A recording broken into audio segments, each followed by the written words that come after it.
What's up, everyone? Welcome back to another episode of the Heel Hookers Podcast, episode 101. Let's go. Terrible, possibly the worst ever UFC pay-per-view that I can remember off the top of my head happened last weekend. That is so dramatic. That is so dramatic. Exactly. Name what a one. change for a take Name two. one off the top of the head that's worse than that. 297. Strickland and Dricus? Yeah, that wasn't great at all. That played out better than that. I don't remember. Overall card. What overall? I was definitely. Bro, I will actually. There's look no this way up. that I felt as fucking sad coming off of that as what I did this. Like, with just it being meh, that wasn't good. Like, going into it, there wasn't excitement, but I don't remember that being bad coming out of it at all. The only thing that sucked was the co-main event, which we will never speak of again. But we got much other better things to talk about this weekend. We got one, we got UFC, and we got to give our thoughts on TUF. Let's go! Right? Maybe Yeah. to credit the main event from this past weekend. Okay. I did it in the first take. This is not the first take. Main event, very good. Overall card sucks, right? But Dramatic. You just mad you had to do a take two. Get on with it, though. Yeah. the first thing for us to get into for today's podcast is motherfucking TUF. The Return, season 32. I can't believe there's been that many already. Why do they keep on putting these out? Why do they keep putting it? It wasn't bad for a first episode. It wasn't It terrible. wasn't bad for. Yeah, it wasn't bad for a first episode. It's just like, why do they do it with like the fighters that they choose? Like McGregor, Chandler had opportunity just because it's McGregor, so he just decided to not be as shit talky, which sucked. But like a lot of them, it's like you're putting two people together who either one of them doesn't shit talk or they both don't shit talk. Yeah. Like Like I'm sure like the one with Pena, like Pena shit talked, but it's like it's fucking Nunes. No one's gonna give a fuck what Pena has to say yeah, about Nunes. Like what the fuck? I don't even remember her saying too much. No, I don't really I remember didn't that even season, watch it. Neither do I did not watch The that seasons just season at haven't been all. great. Vulcan Ortega No. was so not memorable. DC and Nope. Stipe was so not memorable. Like, Nope. yeah, there's been a lot of rough ones. And then coming into this one, we got Alexa Grasso, we got Valentina Shevchenko. Obviously, it's another season where ain't nobody's gonna be talking shit. Nope. Although I will say, with this first episode, I do appreciate just the little Valentina things. It's just funny, just giving everyone a bullet, like her just like, not allowing her fucking fighters to drink water. She's like, no, we're gonna be tough here. Fucking, And then even just like her corner work, like she's just so stern with certain things. She just get up, Yes. get up, just like a Valentina. I did really like that. Like immediately, both corners, like during the fight, to get into that. Let's actually just get into the fight first, and then we can. Real quick Move into on that that. before. Mhm. Bruh, watching Alexa Grasso take Guillermo Torres as her number one pick was very funny. Because as soon as it happened, me and Kate are just like, well, obviously Mexico, that's why it happened. And then they fucking showed the tail of the tape for the fight, and this motherfucker was 37 years old, and it's like, what in the fuck Yeah, were I you cannot doing? believe that they have him on tough. I mean, Yeah. To an extent, I mean, he's a To an 45er, extent, bro, but- at 37. Yeah, big it's background. not like Yeah, but years past Yeah, his but you're not prime, it's making- like, you're not doing shit. Respectfully. no, like he's gonna yeah, be a it's good a guy res- for people to beat, you know what I mean? Mhm. That's like, it's like respectfully, like you have the skills to potentially be in the UFC right now, but like there's not really a point to even bring you in. It's not like you're going to really move forward in the division, especially a division like 45. yeah, dude's like fucking 5'5", 37 years old at 145 pounds, and like, Yeah. it's like, yeah, they're talking about just, Olympic wrestler, just all of that. And then he's fighting fucking South African Rudy Roots, which me and Kay had a real good laugh with him as they were like having him talk. It was so funny. Yeah.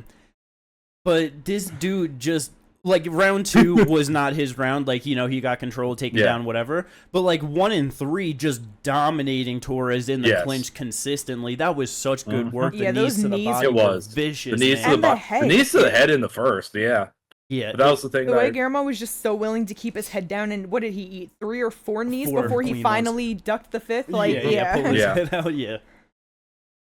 Yeah, both like corners knew instantly, like especially like Valentina, because she immediately got in there. She's like, "Sit down. There's gonna be another round." Yeah, Because Rudy was like kind of just standing there, and she's like, "No, fucking sit down." Yeah, it's like it's obvious, but you have a lot of delusional corners out there. We've seen a lot of times where it's like, "Oh, you should have won," and it's like, "Oh, you should win," and then it's like, "All right, we're going into a third," and it's like, "What the fuck?" You know what I mean? Like, nah, yeah, that's very true. But yeah, it one of those things. TUF. It just recently, as we were saying, it's just not as good. So especially for the first episode, you're not gonna get a whole lot out of it. No. For like there's just too much they need to do. Yeah, for like little previews at the end of the episode, they were showing someone coming into the house looking like he was just trying to call people to fight him. Two people looked like they were beefing and sparring. And then there was something else. I think someone got knocked out in the ring after. Oh yeah. They showed someone getting fucking. Someone on Shevchenko's team got slept. So yeah, or it was just a really bad knockdown. Yeah. But yeah, episode 1 in the books, the first Tuesday at TUF. Let's go. I'm excited to see how the season plays out. And I do like the fact that it's a very just international season. Just so many fighters from so many different countries. It's just one of those things, being from America, it's always going to be funny to me when people are just like, I'm representing my country, and then you see the person hang the American flag, and it's like, I'm from America. And it's like, come on, man. But then, the one guy, you gotta rep your state, Yeah, but it was funny, one guy, he's like, yeah, I'm just looking, like, to represent America so all these guys can be like, oh, I met an American, he wasn't too bad. Yeah, that shit was so funny. That's so funny. I'm also kind of surprised you guys aren't mentioning, like, how Rudy Roots just kept talking about his father. Oh, well, see, okay, once we were done here, I was gonna ask the question of over how many times does he mention his father? 45 times. Bro, he did that shit at least like 12 times. I was gonna say, he brought him up at minimum 9 times on this first episode. Yeah, it was... He's fighting for his papa. He is fighting for his... Yep. Unless, because that's the kind of thing I'm like, I'm waiting for, like, one of the fighter, like, him and another fighter to just be, like, having some type of conversation. Then he just goes, well, my father always says. Like, someone's going to say, yo, fuck your pops. Hey, yo, fuck your dad. Your dad sounds like a bitch. Well, that's what I hope happens. I hope there's beef this episode. Like, this season, I want this shit to be fun. We saw that potentially there's going to be some tension on Team Shevchenko. That dude coming in just saying, I'll kill everybody. Like, I'm like really interested to see what the fuck happened there. Yeah. And like, I'm just hoping it plays out to something and this wasn't just like the only things they had and it wasn't nothing. No, for sure. Yeah, and right. It's like, I obviously always hope for just a good season and it plays out to be fun. But more just, especially what I feel like how last season was just a lot like the vets and prospects and how a lot of people were coming back. It's like, I'm just excited to see who all these people are, see what kind of skills they got, and see what they can get done in the UFC. Yeah. Because it's like, 100%. Rudy Roots, it's like, like we said, he fought a 37-year-old, but I think he was 27. And it's like, that clinch work was very good. You don't see guys like often doing a lot of good clinch work consistently throughout a fight. So definitely interesting to see how it plays out. Clinch work. Like, you got like the Neil Magnies who like get into a clinch but don't really do shit in there. Exactly. But let's go. That was TUF first episode yesterday. This Friday we got 167. We got some pretty damn good fights on this one, honestly. I am very excited for this card. Yeah. We were supposed to have Stamp defending her title. She had a pullout.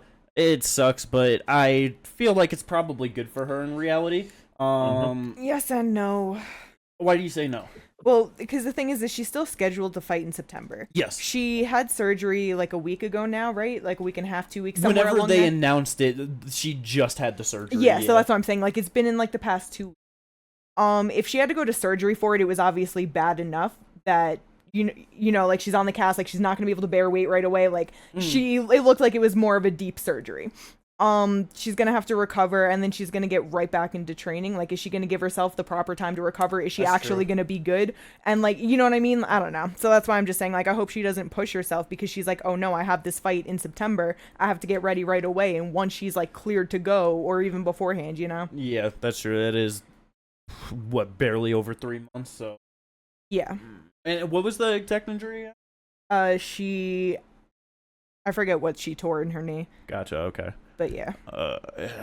Yeah. It is. I mean, I feel like as long as it's not like ACL, you know what I mean, then more than likely should be all right. You know what I mean? But I definitely understand what you're saying, where it just seemingly like so much pressure is put on her constantly to just get spectacular wins, go out to these dates, just keep on doing bigger and better things. And so it's like, yeah, having 2 fights lined up, you get injured before getting to the first one. It's like, sorry. Yeah, it's definitely rough. But we still got some really good fights on this card. We got Taiwan Chai versus Smokin' Joe in the rematch. Went to a decision the first time, with Taiwan Chai getting it done by unanimous decision.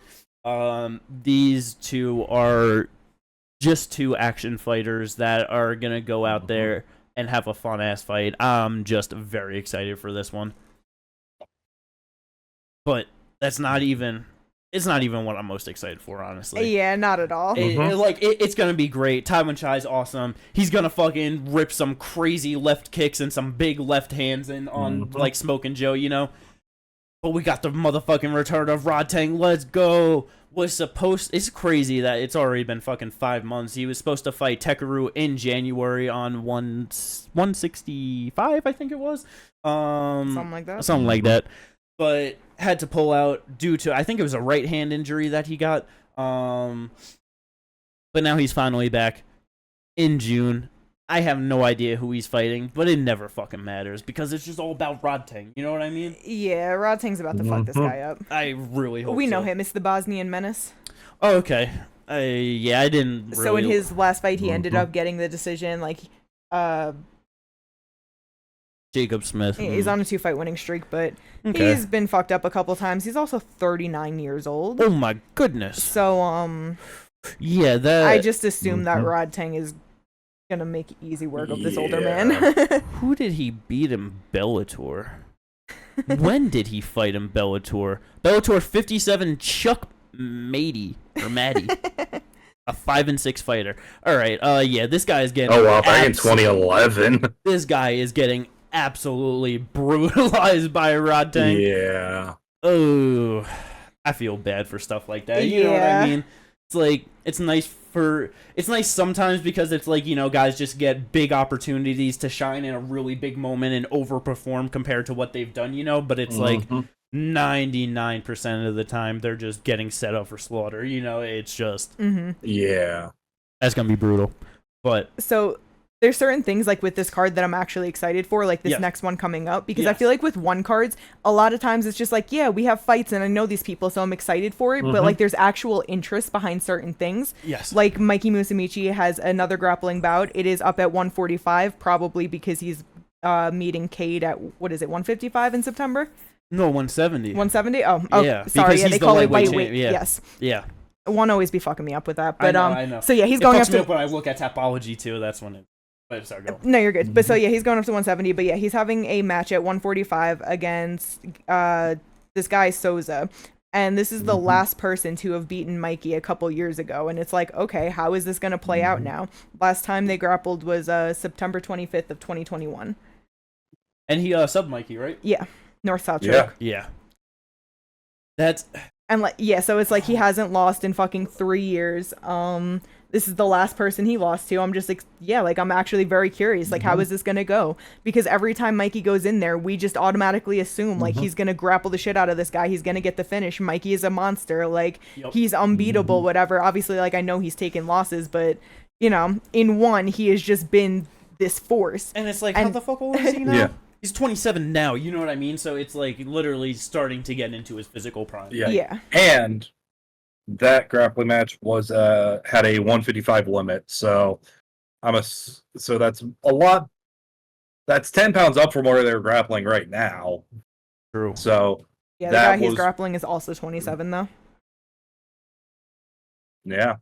But like just one of those things where it's like, you know, just he's getting better just into his prime, you know, so it's like, yeah, like he's taken losses, like you said, but what he's been doing, it seemingly very unbeatable, you know? But also, it's just because with it being one and, like, some of the people that they tend to give him. Like, I know Yes. Jared Brooks and Shinya, it's a little bit different, but it's also kind of not. Jared Brooks, an MMA guy. Yeah, Shinya's old, Shinya, I was going to man. say Shinya old as hell. It's like, there haven't been actual guys where we're like, oh, we know them, or we actually know some of their credentials, whatever it may be. We're just like, oh, this Yes. guy's getting fucked up, you know? But like, knowing this is the last guy that Mikey lost to, it actually adds some interest to it of like, oh, is this going to be like a real test, you know? Yeah. And it's like, for Mikey to have, like, in his career, more often, like, his losses are to bigger guys when he's fighting and grappling, like, above his normal weight.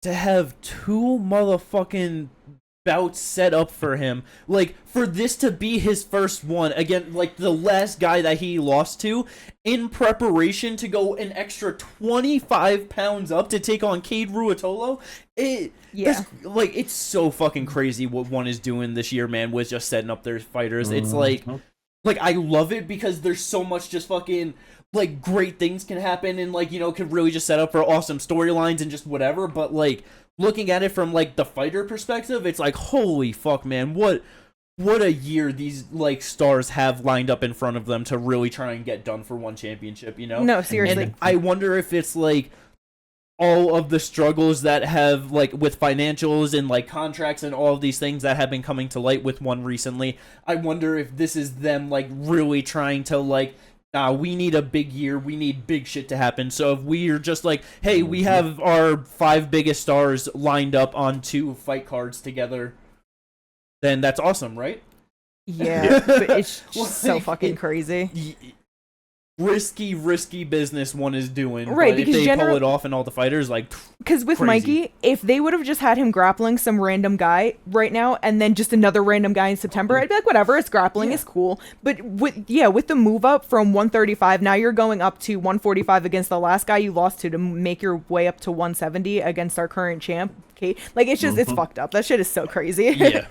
So much respect from Mikey trying to get this done. Like, Hell yeah. ooh, I am very excited for this. And it's just like, yeah, with kind of what you're saying of actually having, like, because even with the main event, it's like fucking Taiwan Chai's defending his title against someone that I actually know. I've been watching fight for a few fights and now it can be excited for. You know what I mean? Like, it's, but let's go. So fucking excited.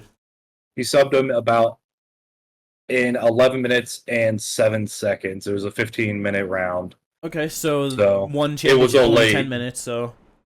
This says 12. It's 1 by 12. It says 1 by 12 on It does the say card. that. We'll have to see if that's a mess up or not. That's because I've never seen them do more than 10 minutes, but like, no, who they knows? always set it up for that. Yeah, it's just 1 10-minute. Huh, yeah, that would be very interesting if Sozo was just like, listen, if I'm coming in on short notice to grapple Mikey, I need 12 minutes, good sir, Chaudhry. I need at least 12. That would go so crazy. Mikey's like, yeah, that's fine. I don't yeah, north-south choke. Bro, like, that's that really is funny if it is 12 minutes, though, because it was, what, 11 minutes in how many seconds? 7. 7, okay. But yeah. So, awesome. he needed more than 11. Not 12. Let's go. Also on this card, though, Cade Ruotolo. I was going to say going into more interesting things. Yeah, as you mentioned, September lined up to take on Mikey Musumeci, defending his title. But before that, this motherfucker's making his MMA debut against Blake Cooper. Who is it exactly again, Ginger? It's the Ray Cooper the third. Ray Cooper III's brother. Okay. I wasn't exactly sure the family lineage, you know what I mean, where he was at. Like, because it could have been cousin or something, blah, blah, blah, but yeah. But yeah, he is 2-1 in MMA. He lost his last fight, first round, elbow and punches to get finished. Yes.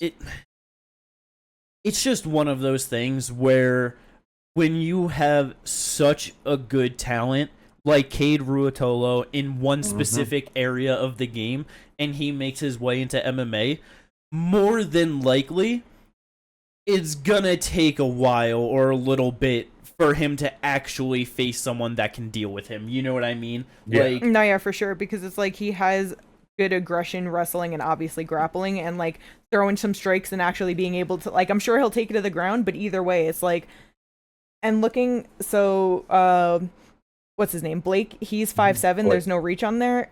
Kate is 5'11" with a 75-inch reach. Yeah. So 4 inches taller, and I can only imagine the reach advantage he actually has on Yeah, him. that's some fucking long ass arms. Yeah. And it's like he's obviously very just naturally gifted and just a fucking athletic person. 21 years old as well. It's like, oh yeah, I always forget that. He's so Stupid. young, man. Like, even like with how good he is in grappling, I would not be surprised at all if he's someone that can really start to develop striking pretty quickly. You know, it's like, Yeah. I don't look at him like Mikey, where I'm like, hey man, I'm worried about you going into the striking part of MMA. You know what I mean? It's like, Cade, he's probably gonna dominate. He's probably gonna dominate a good amount of fights too until he fights a good guy. You know what I mean? Like it. All it's going to take is a dude with good striking and decent takedown defense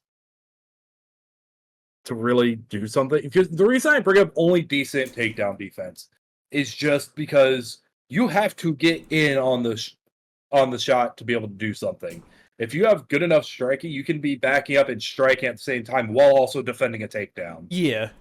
Because that's the difference in, bro, grappling versus MMA a lot of the times, is especially when you're not like someone who's done like a lot of like Habib or an Islam or someone from Russia who does a lot of combat sambo, which has a lot of striking to it.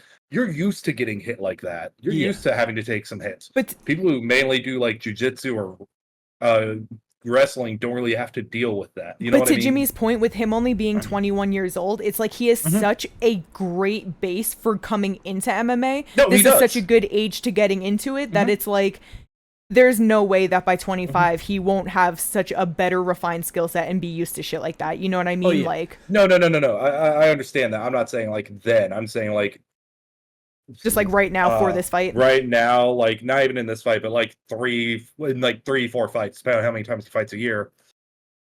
If he were to fight someone like that in his third fight, I'd expect him to get fucked up.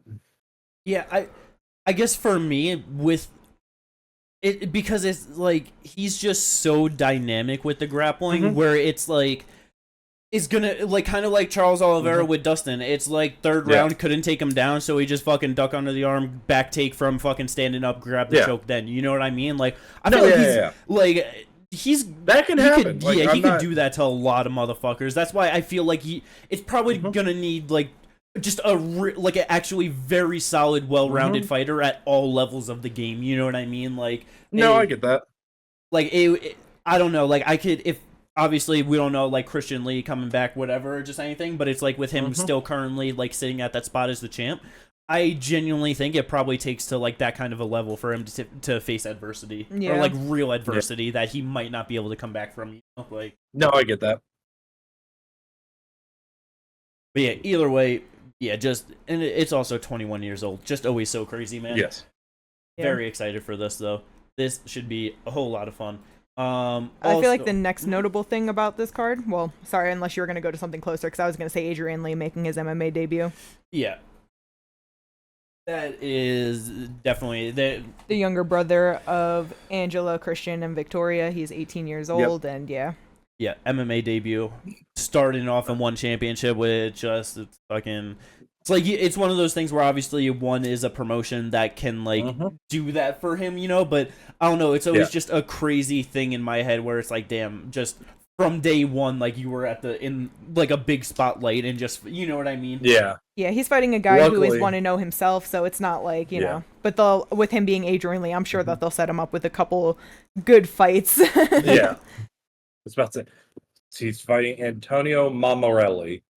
Very Italian name for an Italian man. Yes, 100%.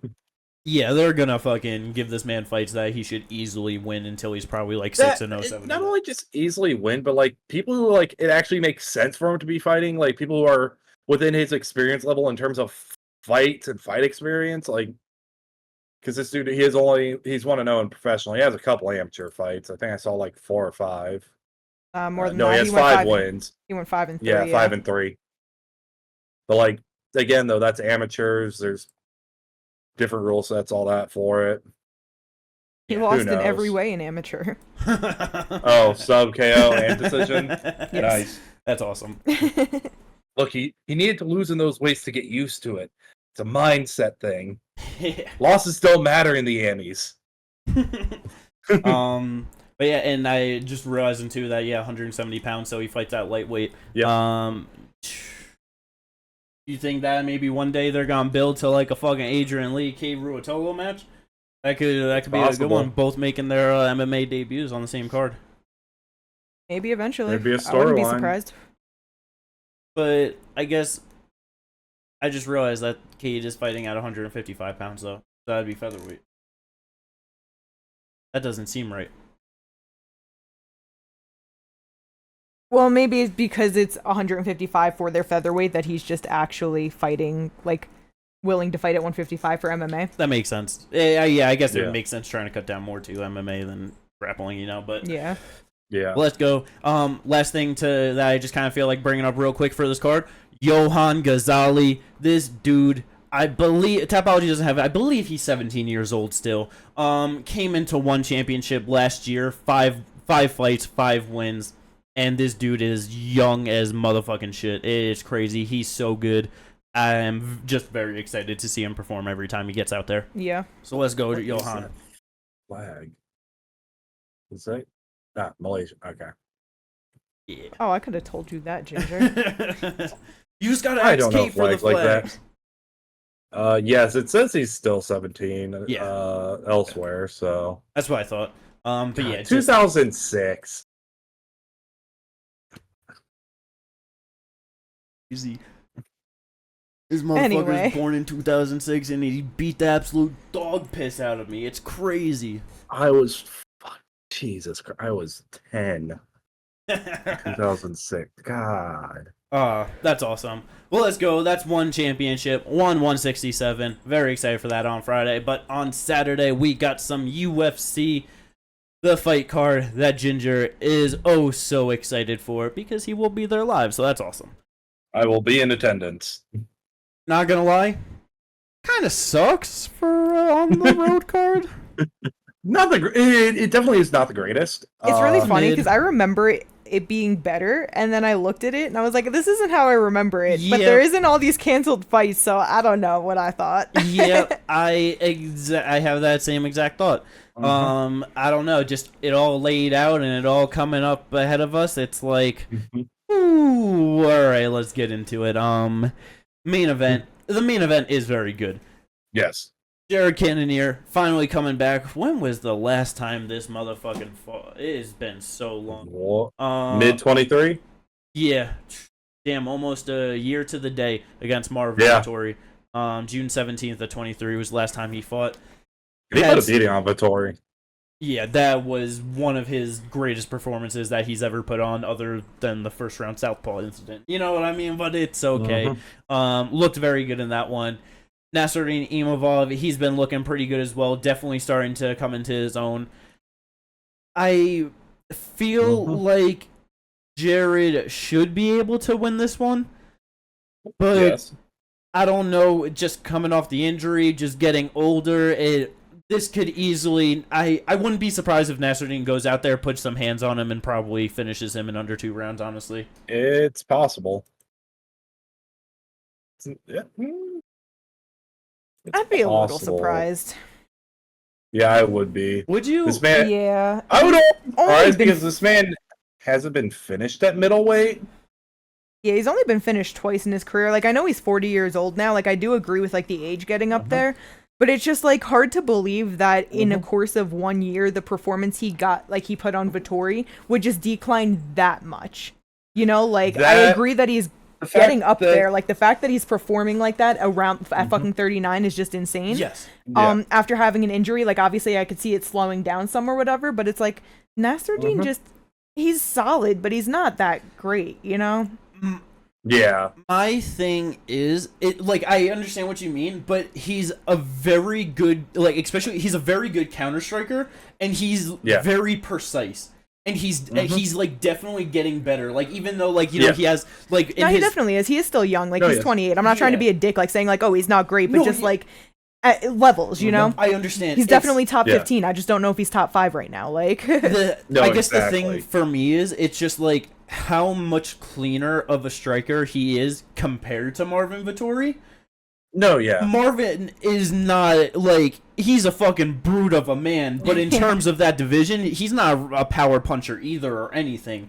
For him to be touching Jared and him to be getting hurt, it's like, I know Southpaw defense isn't going to be as good, so it opens those up, but it's Nasruddin could just land so much cleaner shots that I just wouldn't be surprised if Jared gets hurt and he like just might be able to get him out of there. It it's just possible. Being 40 years old, who knows how exactly a year away, like it. I wouldn't be the most surprised. No, that's true. No, yeah. No, I get that. But for sure, Jared Cannonier is the exception to the rule when it comes to age, because it's like look. Like you said, 39 years old to put on a performance like that against Marvin Vettori. And it's one of those things where it's not like he's just like always been this really good fighter and it's just like consistent wins over time or whatever. He's starting to get up there. It's like he's still evolving and growing and getting technically better as a fighter. Right, which is the craziest part. You generally see, like, you could see people at the ages of 32, 33 not fix their behavior and not get better. Like, fucking 28, some of them don't even evolve at all. It's like they develop a certain amount of skill and they're just like, this is where I'm at. This is what I'm doing. And they don't really work towards, getting better, like you said. And Jared just constantly evolving. It's insane. Man. It's the crystals. That's what it is. Let's be honest here. It's the crystal. I don't know any motherfucker in the UFC that's talking about crystals other than Jared Cannonier, so there might be something to that. You know what I mean? There's only two things I can think of. It's either the crystals or the fact that he grew up in fucking Alaska. Both? Why not both? All I know is that Cody McKenzie was also from Alaska, and that dude fucking sucked. Yeah. I loved him, though. He was great. Here's the problem. Did he stay in Alaska? Probably. That's his problem. He stayed in Alaska. Jared left. He just... He got his experience. He had a guillotine that he locked up a little bit differently, and that's all he ever went for. Yeah. It was beautiful. But let's go. Jared Cannonier, Nasruddin Imavov. Yeah. I'm very excited. Very good main event. One of those fights where it's like, gotta be 5 rounds, you know what I mean? Like it. Yeah, I want. The problem is I want new names in the title picture, but I want Cannonier to win. Yeah. That's why I said last week. I love Jared so much. If you're gonna build your name, just build it off Vettori, build it off fucking Paulo. Like, I'm fine with that. I'm cool with that. Not off Jared, you know? But yeah, I really hope that he can get it done. But like you said, it's like, do kind of need some new blood in that division, so getting Nasruddin in there wouldn't be too bad. It wouldn't. The co-main event, though.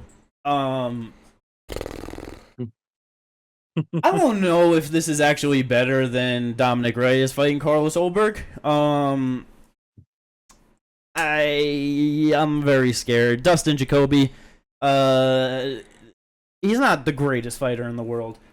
He's not. 19-8-1 overall record. He's a very good kickboxer, though. Did very solid in Glory.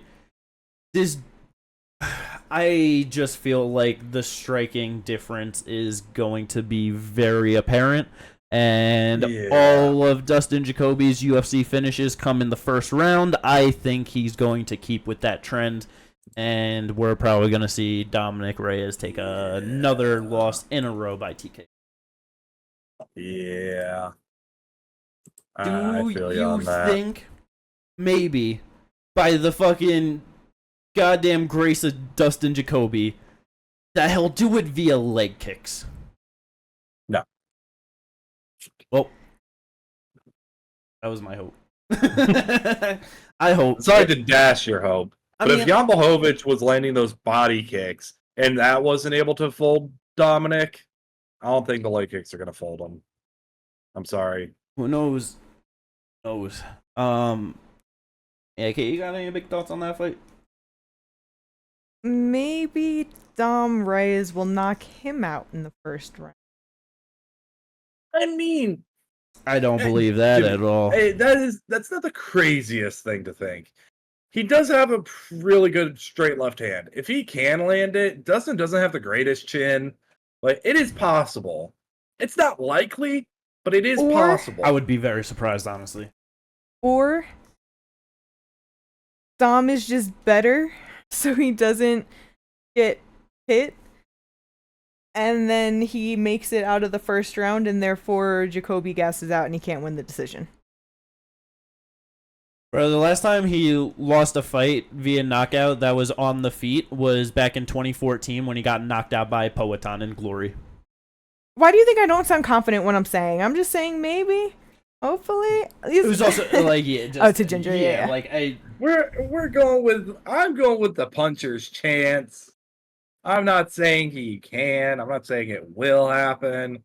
I'm just saying it could. And no, he's probably getting knocked out in the first round. I'm just, it would be nice if it didn't happen. For sure. And look, I would love to see Dominic not be another person to just go on a horrific losing streak in the UFC. You know what I mean? Like, I don't wish that on anyone. No, yeah. Wow. Hey. True. There's a few people. There's a few people. I mean, I'm still currently enjoying Greg Hardy's losing streak. I know! I'm loving him getting knocked out. And it's always one of those things where it's like the more far off lands and wackier places you go to and get knocked out, it's funnier. Yeah, it's just funnier. Combat sports can be good sometimes. You get when we were talking like Dominic Reyes, he has a chance. He could knock him out. Just let us yap, okay? It's fine. We'll see what happens. But yeah, hopefully, even if Dominic were to lose the fight, even if it were by decision, then it's like that's whatever. You know what I mean? Like, he just doesn't get knocked out terribly. I do feel like it's possible because Dustin doesn't really push the pace either. Like, he's not pushing the pace, really trying to go out and get the finish type of fighter. Mm-hmm. He's definitely much more of a point fighter, and if he gets the knockout, he gets the knockout. Like, yeah, it's like if he clips you, he's gonna capitalize. But like, yeah, exactly. But he's not gonna like push the pace into it. He's pushing the pace to keep you on the back foot, get some strikes in, and then just keep moving forward. And that's where, even with that, is like Reyes might just do the same shit and just walk into a giant shot. You know what I mean? That can happen. Yeah, we'll see how that can goes. Happen. The featured bout, though, it's a fun fight, but for a featured bout, it seems kind of off. You know what I mean? I feel like they could have switched this with a fight on the prelims for a featured bout. Oh, for sure, but we'll get to that. We'll get to that. Raul Rosas Jr. taking on Ricky Tercios. My boy, Pretty Ricky. What about your boy Raul? Well, I was saying my boy Pretty Ricky because this dude's losing so badly in this fight. This dude has no chance to deal with the grappling of Raul Rosas Jr. The only way he wins this fight is if somehow Raul gasses himself out terribly before getting the finish on the ground. Ricky, man, he's... Raul's probably gonna sub him. Yeah. First in what way? I don't know. For a naked choke, he probably gives up his back easy. Arm triangle. Either way, this should not be a hard fight for Raul. If it is, it's just another one of those things. You're here way too early, man. You know what I mean? You're way too early if that's the case. Because in all honesty, like the way it's like LFA, man. No, exactly. Because the thing is, it's like you can't just keep giving him like lower end guys. Eventually you have to start moving them up, and the people right now who are like above him are people like Rinya Nakamura, Peyton Talbot. Like, you got guys there who are killers who would put a beating on this 19-year-old. Okay, new idea. If Raul Rosas Jr. struggles in this fight at all, even if he wins whatever, if he struggles, the UFC should cut a deal with all of the feeder organizations that are on UFC Fight Pass, and Raul just goes and fights every single one of the champions on those ones. And once he fucking runs the gambit on all of them, then he can come back to the UFC and see how he's improved. That's crazy. I didn't think that's what you were going to say at all. I feel like that would be really fun. Imagine they did that. There's like, he's fighting LFA champ, Cage Warrior champ, fucking Fury FC champ, everyone.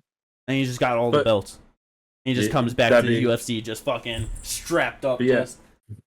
So Tapology has Raul ranked at number 56. The people who are like right above that, because they'll move him up to probably like 52, 50, after this win.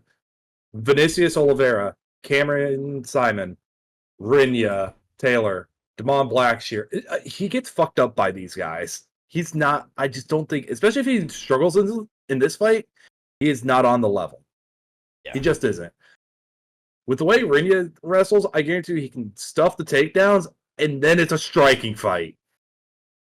And I don't think Raul's capable of handling Rinya on the feet. This man has multiple first-round knockouts. He's not handling him on the feet or the ground. I think. I think Rinya just fucking oh my god! He would kill him. Oh yeah, he just shouldn't be here, man. It's just a rough situation, and it's gonna be for a while until he just gets a little bit older or just really shows that he just is improving his skills at a rapid pace. Yeah, exactly. That's the biggest thing. Which I'm sure he will, honestly.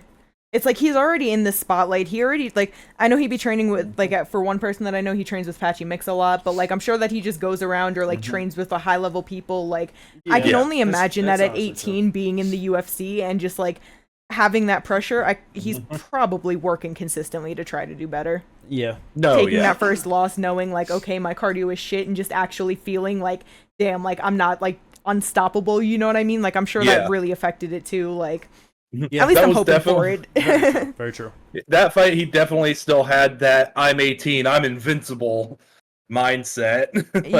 And then he took a loss, and I'm sure that weighed on him a little bit. Hopefully he really learned from it, It's shit, I'm not. But let's go. Raul Rosas Jr. I'm sorry, Ricky. It must be. You know what I mean? His grappling's on a different level, and every time Ricky's fought a grappler, he's lost. So that's his biggest struggle is grappling. Yeah. This next one. Why it's on the main card? Because again, I know exactly why this is on the main card. Because Bruno Ferreira is getting an easy knockout, and it's going to make him look good, and they want to boost him. Yeah. True. Okay, it's the next fight that I really don't understand. These two fights probably could have been switched for other fights, but whatever. Yeah, Bruno Ferreira 11-1 taking on Dustin Stoltzfus 15-5. First round knockout for Bruno. Like you said, Kate, he's gonna look amazing. Just that's all this is for. Yeah. Yep. Hopefully, first round knockout, make it so he could really just elevate himself and all that. Exactly. Ginger, you're not a fan of the Cuban Missile Crisis, Julian Marquez? On the main card versus Jack Reese? Sorry, Zach Reese. I don't know why I said Jack. An 0-1 fighter in the UFC. Listen, every time Julian Marquez fights, all of the promotion the UFC does should just be based all around the whole Miley Cyrus thing. That's my opinion. And that's fine and all, but you're sitting here trying to tell me I'm not excited for the Cuban Missile Crisis versus a guy who lost to Cody Brundage in the first round. Cody Brundage is a pretty solid fighter. Okay, respectfully, I know that it sucks, but he did get a slam KO, which is so random and barely happens in the fact that it was that night crazy. You know what I mean? So, No, I know. I will give him to that. I do think that Zach Reese is still going to go out there and knock him out. I still think this should have been bumped down, and we'll just go right into the prelims of this. Oh, wait, there's still another main card fight. I forgot about that one. Bruh, it's pretty crazy. Soriano versus Miguel Baeza. Did Julian Marquez go from finishing Darren Stewart to losing a split decision to Alessio Di Chirico? I love MMA match so much. Did this man lose? Did this man miss weight in that fight? He missed weight? Mm-hmm. Yeah. Yeah. He weighed 190. Didn't even try. Well, I guess that's how you lose a split decision. Yeah, this fight's gonna suck. Choked out. It could be a good performance. Maybe. I got it. I don't care about that. I don't give a shit about it, but this next one Phil Hawes too. is also not going to be great in my opinion. Punahele Soriano, who in retrospect, watching him fight now, it's pretty insane that this man had ever had any hype on him coming in the UFC. The fact that all he can do basically throughout 15 minutes is walk forward and throw the most fucking loaded up over fucking overloaded left hand that you'll ever see in your life. It's like, it's terrible. It's so bad. It's really bad. That last fight was really bad. Yeah, against Miguel Baeza, 10-3, won his first 3 fights in the UFC, dropped the next 3, got finished in 2 of them, lost to Ponzi, Chaos Williams, and Andre Fiallo. Which God, that was such a weird time. That Andre Fiallo loss is looking so much worse as well. Oh my God. That's the big I don't thing know, man. The dude that doesn't have a great chin and can get knocked out versus a guy that fucking sucks at delivering his fucking physical potential in any real facet. You know, like No, yeah. It was such a weird time with Andre Fiallo because we were all he had so much hype on him for a hot minute, and then it's like, oh, he doesn't have a chin. Yeah, bro came in, lost to Michel Pereira, knocked 2 guys out, one of them being Miguel, and then got knocked out 5 times. Jake Matthews, Muslim Salikov, Joaquin Buckley, Tim Means, and this wasn't even in the UFC. I'm sorry. He got knocked out 4 times and then got knocked out in UAE that was less Warriors. than a month ago. Yeah. That's fucking crazy. Yeah. But to be fair, Michel Pereira, that was a short notice debut, which, okay, fine, whatever. No, that one's fine. But that run. Got 2 first-round finishes. Yeah, it's the fact that he fought, like, once every month for that time. We were all, like, just hyped on him, I think, for that short period, because it's just like, holy shit. It's crazy. Yeah, just keep feeding him people. And then Jake Matthews, of all people, knocks him out. Yeah. Anyway. So yeah, we'll see what happens with Miguel Baeza, Punahele Soriano.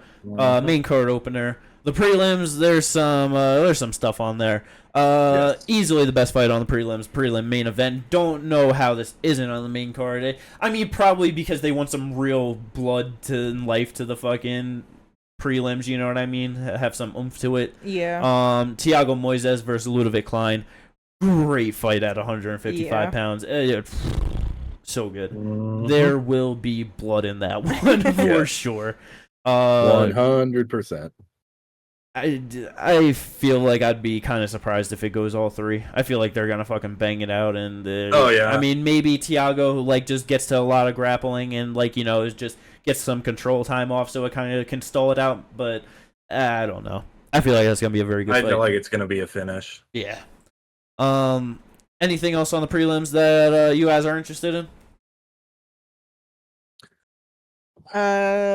Daniel Marcos and John Castaneda. I'm sure that'll be a good fight. Mm-hmm. Daniel Marcos, it really sucked with his last fight.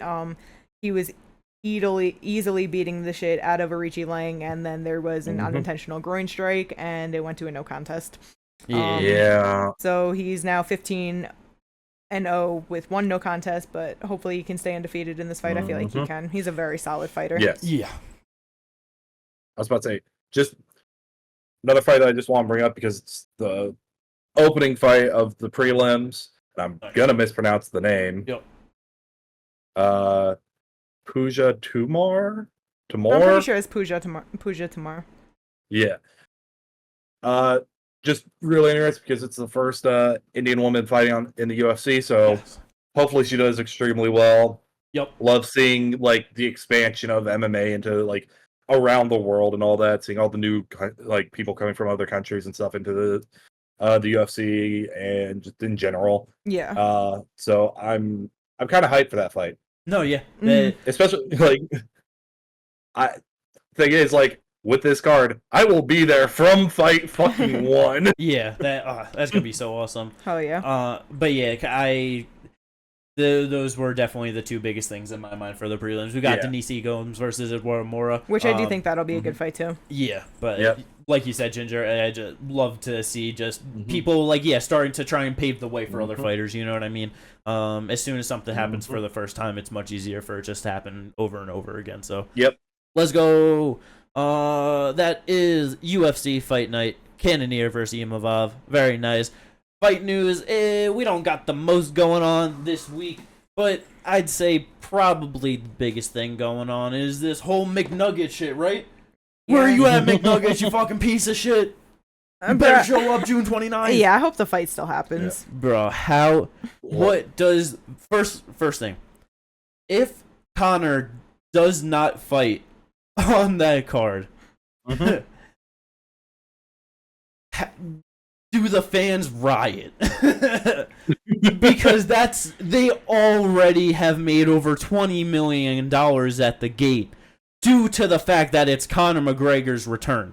That is the only reason. There is not one single person or fight that the company can do that comes anywhere near close to what is deserving for. I mean, and it's not even really deserving for what they're already charging those ticket prices, but it's like, you know what I mean? There's no replacement to Conor McGregor.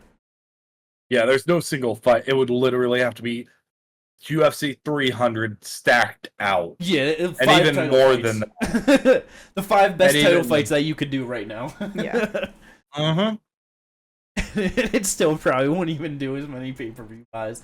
Isn't that fucking crazy to think about, that they could probably do 5 title fights on a pay-per-view and it still wouldn't even come close to Conor McGregor? Yeah. I guess it depends on the champs, but champs and challengers.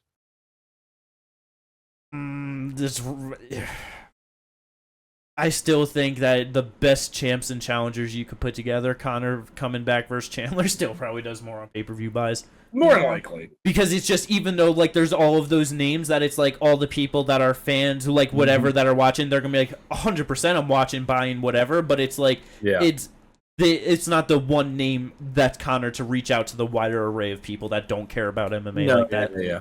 But yeah, so obviously press conference gets canceled for Dublin, and everyone is like, what the fuck's going on? And then so like Conor had that little tweet and just like, you know, what he said, like talking about it. I feel like the biggest telling thing of that is that he was like, oh, you know, looking forward to the comeback. No mention of any particular date. Did not mention June 29th on there.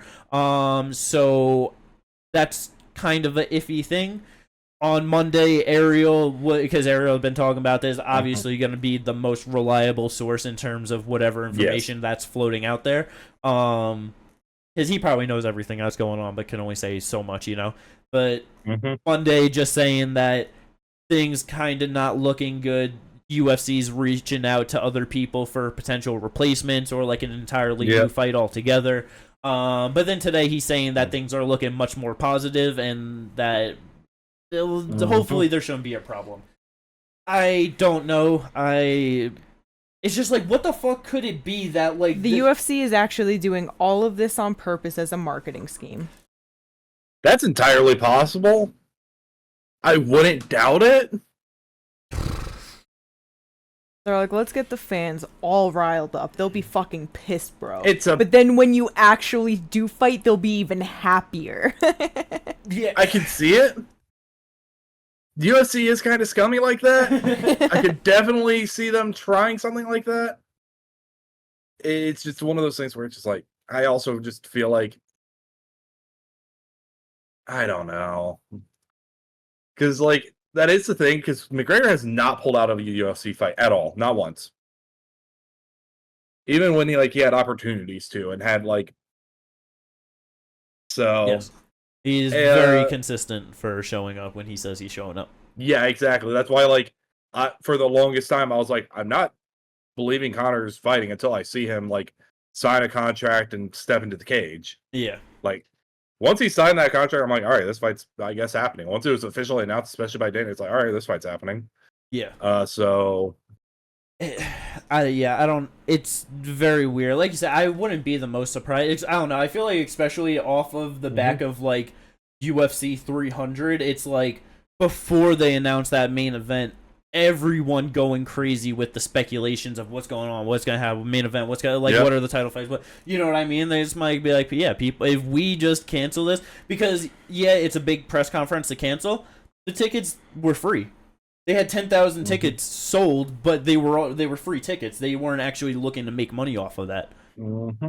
How do you think the people that like when all of the tickets were given out for free, and then the people aftermarket were like, "We'll sell these now for real, like for money." To the people that bought the fucking tickets for real money, do you think they're pretty upset about that? Oh yeah, probably. But yeah, so I don't know, just definitely a weird situation. Gotta see. We'll probably get more. Oh yeah. We'll probably get all the information to it later tonight, as soon as all of this is done and we're done recording and all that. That's what always happens. Let's go. But to the actual fight news, there's still not even much going on with that. The return, though, of Guram Kutateladze versus Al Sawadi, August 3rd. I don't really like this fight, honestly. I like El Sawadi. I want to see him do good. He just doesn't have a great chin, and Guram can definitely put that to the test for sure.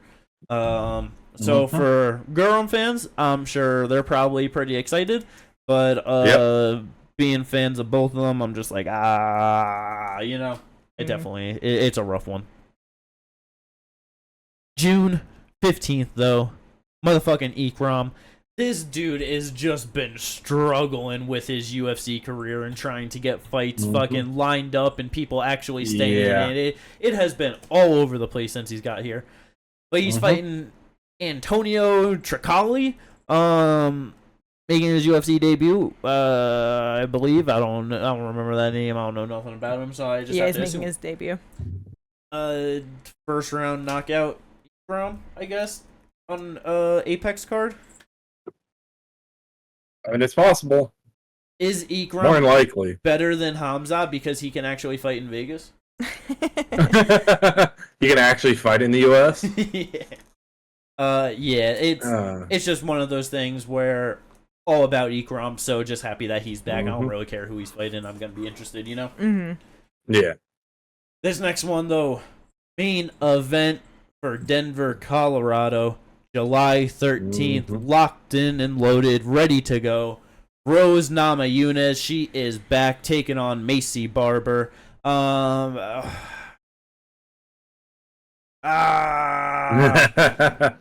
Very good explanation. Yeah, I have just many mixed feelings about this fight, honestly. No, I understand.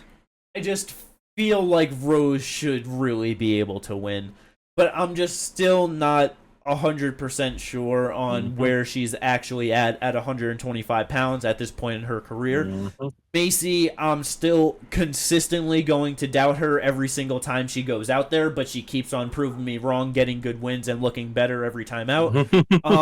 So I really don't know where to trust myself on these crossroads intersecting and how this fight actually plays out at all. Because in my head, this should and could easily be a Rose masterclass over 5 rounds.